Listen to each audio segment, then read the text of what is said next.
In this video we're finally cracking on with the Daihatsu Charade project. There have been delays, as you can see on the Hubnut channel. If you head over there, I did a little vlog yesterday about why this has all got a bit held up. But it all boils down to normal life getting in the way. Normal life is continuing to get in the way. Unfortunately, Mini Hubnut is unwell today, so Miss Hubnut is looking after him at home. So I'm on my own, which she's going to hate, because she wanted to do so much of this project. Today, timing belt on the new engine, I think. Probably water pump as well. And then we'll see if we can get the gearbox off, if we have time. Probably take the clutch off that engine, because I know that clutch is good. We know it works. We know it's only got a few thousand miles on it. Yes, everyone's going, just replace the clutch. But you got to draw the line somewhere, and that's where I'm drawing it. And then we'll sort of swap over anything else we think needs to be swapped over. But yeah, enough waffle, let's get on with it. We'll start with trying to work out how I'm going to work on this engine, because the engine stand I ordered from SGS Engineering has not shown up. DPD couldn't be bothered to drive it, sent it back to them. They said they were going to resend. There's been no sign of it. Their customer service is absolutely appalling, which depresses me greatly, because this is an SGS engine crane and it's a really good bit of kit. But yeah, if your customer service isn't there, what are you meant to do? I'm just really irritated. So I'm going to try and work out how I'm going to keep this engine in one spot. I realised someone actually sent me a brand new cordless Ugga Dugga, which would be great for the crankshaft pulley bolt. I've left it at home, so that's a great start to the day. So yeah, let's crack on. Right, so straight away we can see that this engine mount needs to come off. I was trying to work out where it actually splits. It looks like one giant casting. Let's see what the book says. Oh, that's interesting. This is a little oil feed pipe here, but if we look at the engine we took out over here, it's got a rubber pipe instead. That must be because that pipe has rotted out, so I think we'll be nicking that pipe, because yeah, it's doing exactly that. Look at that. So that can corrode to the state that it starts spraying engine oil at pressure everywhere. So yeah, I think we'll repeat their trick and replace that pipe with a bit of rubber pipe. Might have to get that off. I think the mount does split just here, so that bolt was already out. We'll get that one out, and then we'll whiz these out and see if that gets us further along the line. I'm on to the bolt removers already. This is a Topec. It's hard to tell with that sort of strange label.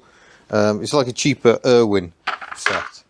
It's the 14mm, and it's going to need some tapping on, I think. That's not going to go on there very easily. Let's find my tappy device, which I had in my hand just a minute ago and I've managed to lose already, so that's quality. I don't even know how I do it sometimes. Tappy. Make sure that's nice and square.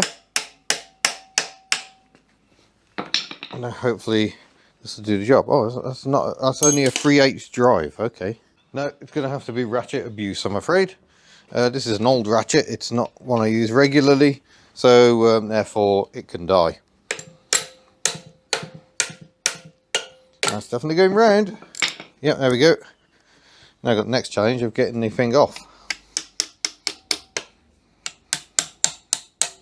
There we go. That's done its job on that one. Yeah, it's a very rusty engine. I think I'm going to have to replace every nut and bolt on this. We're replacing the sump as well. Anything that looks rusty we will swap out. But yeah, there we go. Most unlike Japanese stuff, but sadly Daihatsus do seem to succumb very readily to the rust. On the next one,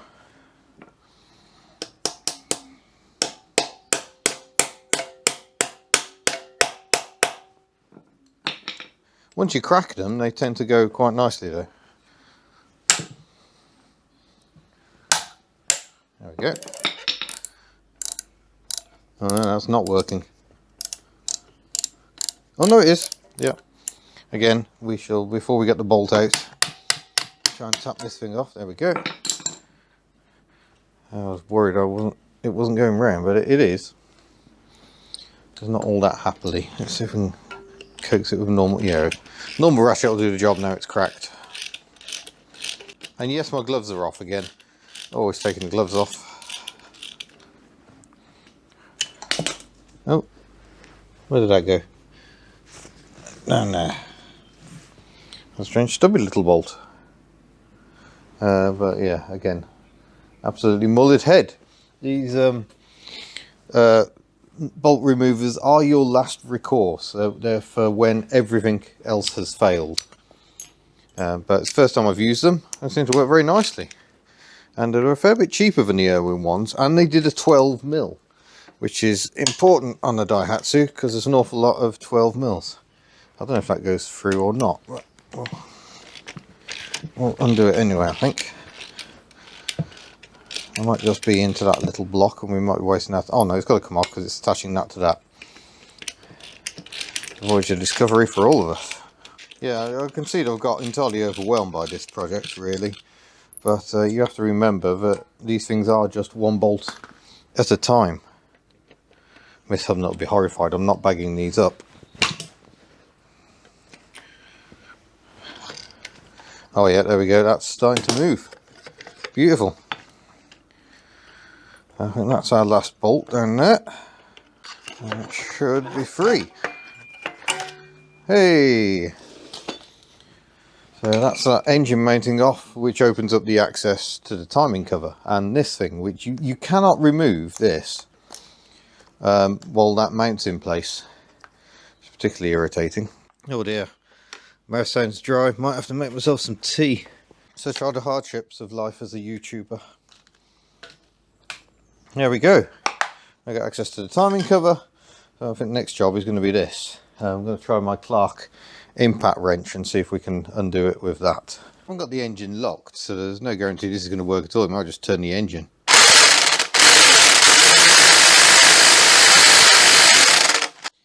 Yeah, that's not doing anything at all. Like I say, if I just try and turn it, that's probably going to turn the entire engine. I don't know if there's any way I can lock the engine. If Miss Hubnut was here, I could probably get her to lever something on the crank at the back. So yeah, I need my new Ugga Dugga, which I ain't not got, or something like that, but in actual English. Well, it's all going very Hubnut. I haven't managed to get that off. The new impact driver, it's not an impact driver, it's more a nut runner really. It's a lovely little thing and I think it's going to make life a lot easier, but it is not designed for undoing things like that. That is not going to move in the slightest. And no, it's not actually supporting the weight of the engine. It is, the tyre is catching it. Unfortunately, moving it around, I think I've split the sump now, which we knew was rusty anyway, so I've had to put some granules in there to try and catch the oil. So it's another day of stuff going spectacularly badly. All very Hubnut, all very frustrating. Even I get a bit sick of this, to be honest. I just want to be driving some cars. Remember driving cars? Remember, it was good fun. Blech. There we go, now draining the oil out, got my granules down. Not actually a fat lot of oil in there, but I've just pulled this piece of araldite or similar off the sump, which was there because there's a ruddy hole in it. How did that happen? I've absolutely no idea. I can't believe it's rusted through there, but nonetheless we will be changing that. Yeah, not ideal. I wish my engine stand was here, it would make life a lot easier, but nonetheless the oil, what's left in there is draining out. So just pop the dipstick and it helps it sort of drain out, doesn't it? So I'll leave that dripping out. I cannot get that crankshaft undone. I need a bigger Ugga Dugga, I think, or an assistant to hold the engine. I'm not sure how we'd do that. And then maybe I can just use my big breaker bar, but locking an engine is quite a difficult thing to do.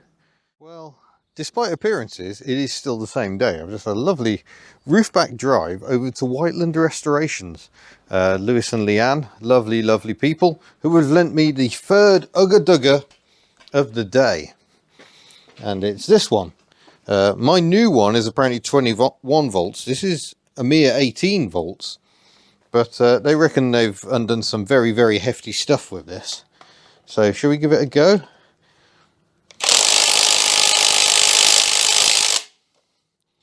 Oh, this is stubborn.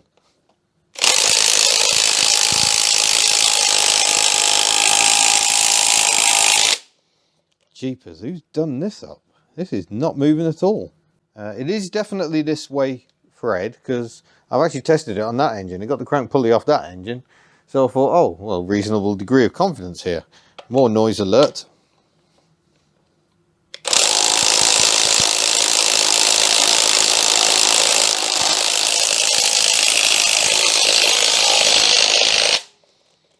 Yeah, that is stuck. This is becoming a problem. Different socket. Haha. Yes, you've probably guessed you missed the moment. I have been persevering. Tried a different impact socket, and which has a much better fit. And it still took a heckin' while, but did actually get the thing off. Now the difficulty is getting it out of here. You can see it's in a key. It's got a key in it, and it showed something like one of those rubber snake straps, and you pull it off, but I can't see that happening. Nonetheless, I think I'll get some penetrating oil around there, and then maybe try a rubber mallet. Fun just keeps on being fun. I'm doing really well with filming this, but I've just given it a few taps with the plastic side of this hammer because it's nice and gentle. Oh, and there we go. That is the crank pulley off. So we can see the keyway, which is very similar to how the pulleys are held onto the Invacar. And we're now getting to the stage we can almost get this off. We've now got to undo these, and I might try, if I've got a 10mm, whizzing those off with a gun, because it saves having to try and lock it. So let's do that now. I know I've got a 10mm somewhere. I'm going to try my new Ugga Dugga, because I think it'll be up to this.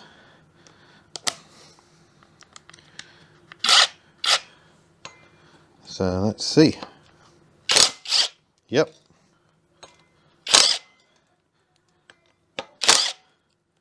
Oh, this is a game changer right here. There we go. That's the water pump pulley off.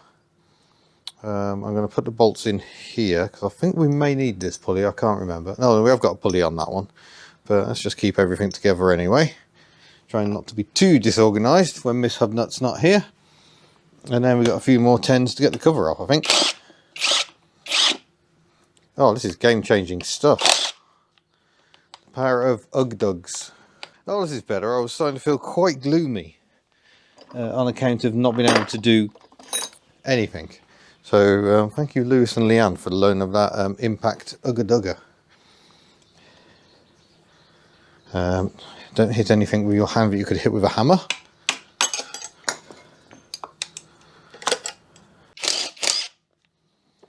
Yeah, the sender of this one, this is my 21 volt one, he doesn't like to be named, but he knows who he is. He helped out a lot on the Invacar project and lives in Ohio. So yeah, thank you very much, Mr. Mysterious Man. Come on, that should be everything now. It seems to like it here. Ah, dipstick tube is actually resting on it here, so that's not going to work.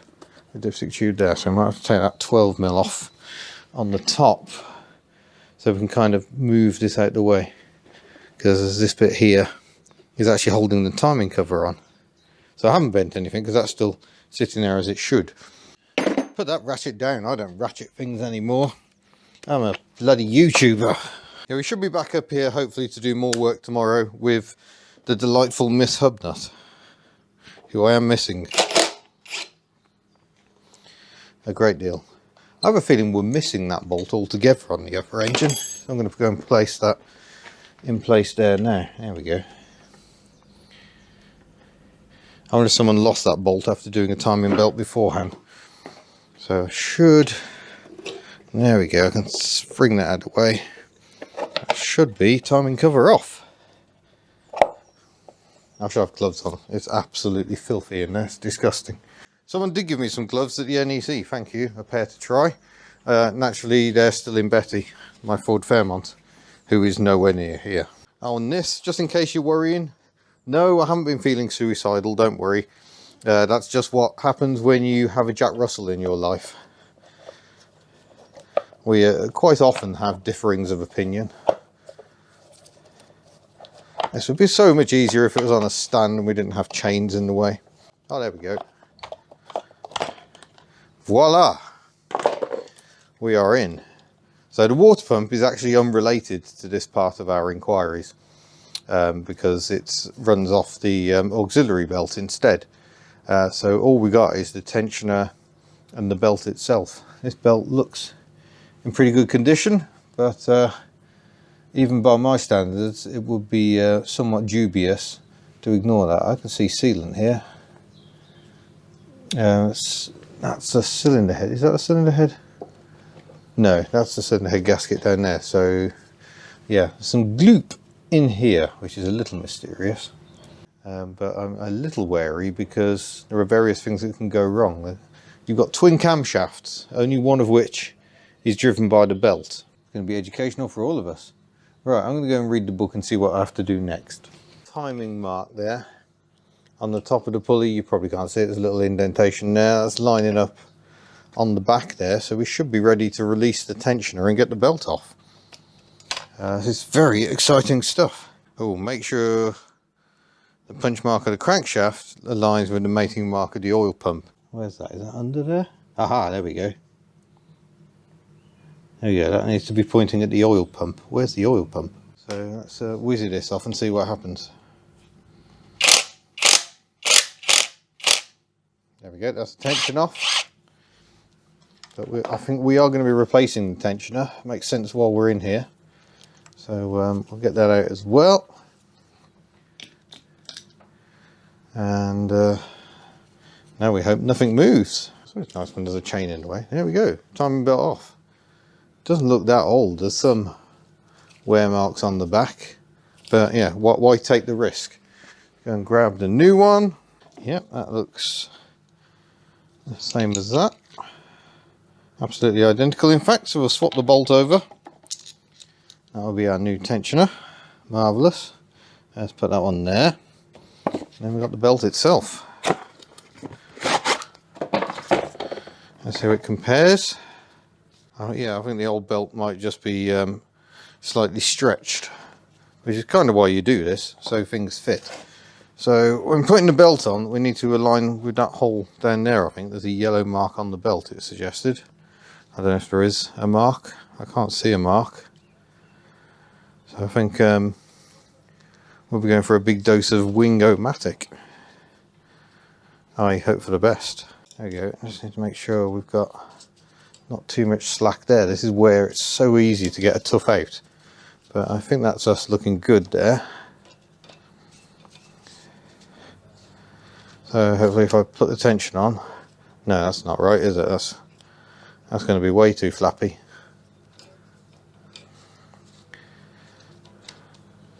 That looks a bit more like a timing belt should, I would say. And we'll make sure we get that engaged nice and tightly on there. But then it needs to go that side of the tensioner. There we go. I think that looks right. Yeah, I can't go any tighter on that one, I don't think. And then I guess you push down on that. Yeah, you use that to lever the tension on, I see. Use a flat screwdriver, move the timing belt tensioner to the right to tense the belt. Okay, we need a suitable screwdriver. Okay, so we try and set the tension. So we get 5 mil of deflection there. Obviously there's way more at the moment because the tensioner is loose. But what are you meant to act on? Is it there? Yeah, okay, if I lever there, it pushes the tensioner into the belt. So we lever that down. Oh, this is really good fun with a moving engine. And then we can tighten that up.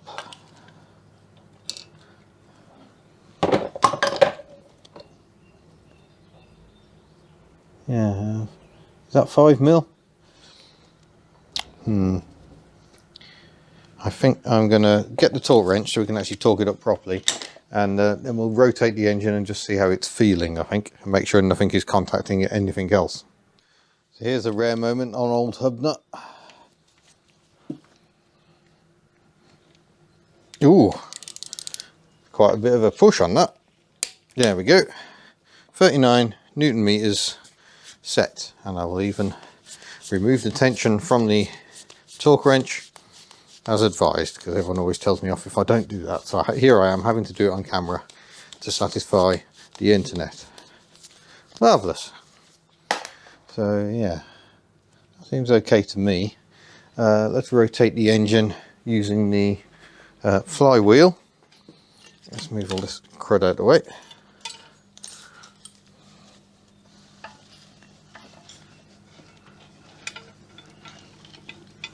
Oh, there's a compression. I'm through it. Nothing's smacked into anything else yet. Wait for my timing mark to come around again. It's on its way. There we go. That's about there. That's about there. Ideal. That was actually a fair bit easier than I expected. Of course, it's so much easier to do this job when you've not got the engine in the car. I imagine if the engine was in the car, this would be slightly less fun, which is why we're doing it. Next job before we start buttoning things back up is probably to get the water pump off, but I just need to make sure I've got a spare. It feels all right, but yeah, again, if we've got one, let's fit it.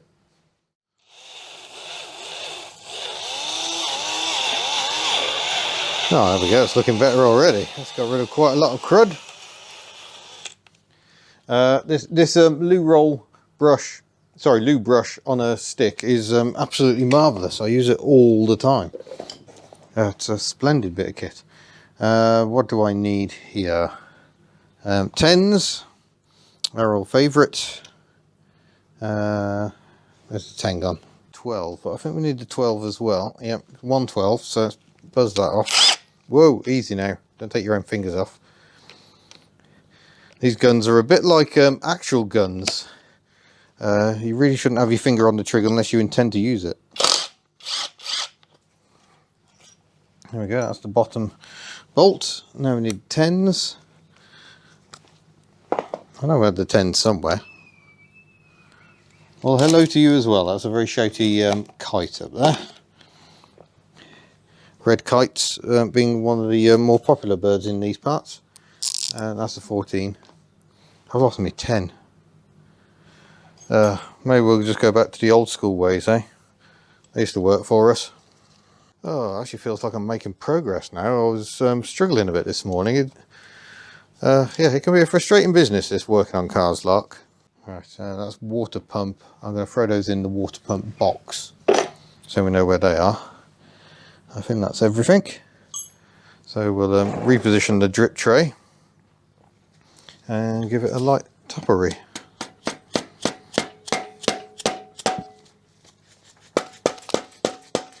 I wouldn't recommend hitting the pulley yourself, but yeah, you don't have to do what I do. If you're planning to reuse it, you certainly wouldn't do this. That seems to like it there, doesn't it? I don't think that bolt is any way related. Let's get this one out. No, so that bolt's nothing to do with us. It's just that bigger one down there and those two, and we should have a water pump that wants to come off. We just don't. I'm going to upgrade to plastic. It's starting to open up, just not in a way that's useful. You just amuse yourselves for a bit, or why not head to the Hubnut store? We now have 2 stores. Is that showing off? Let's try knocking that way. Ah, there we go.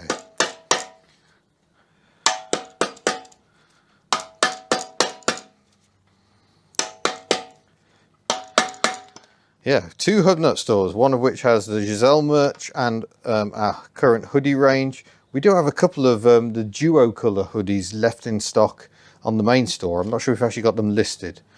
We really must try and get on top of that. But yeah, it's one reason we're starting to tire of doing the merch ourselves. There's just so much to think about all the time, and we'd rather make videos about cars. Gosh. Oh, that really did like it there. Can we tip this engine up and get that coolant out? There we go, it's all looking nice and clean in there. There's the old pump. It's looking in good condition. But yeah, that, oh, I see, the rubber seal goes there. That's a bit gunky. We have got a gasket as well, I think. But there doesn't seem to be a gasket in use here. And that gasket isn't actually the shape of this. It must fit another application. So I think it is just the rubber seal around the outer edge. That's fine. Not a problem. I'll take our new pump, apply the rubber seal firstly. And there's the impeller on the back that does the pumping of the water. Yeah, that is a very tight fit. I think I'm going to have to clean up this edge very slightly. A bit of Scotch-Brite or something. Clean that up.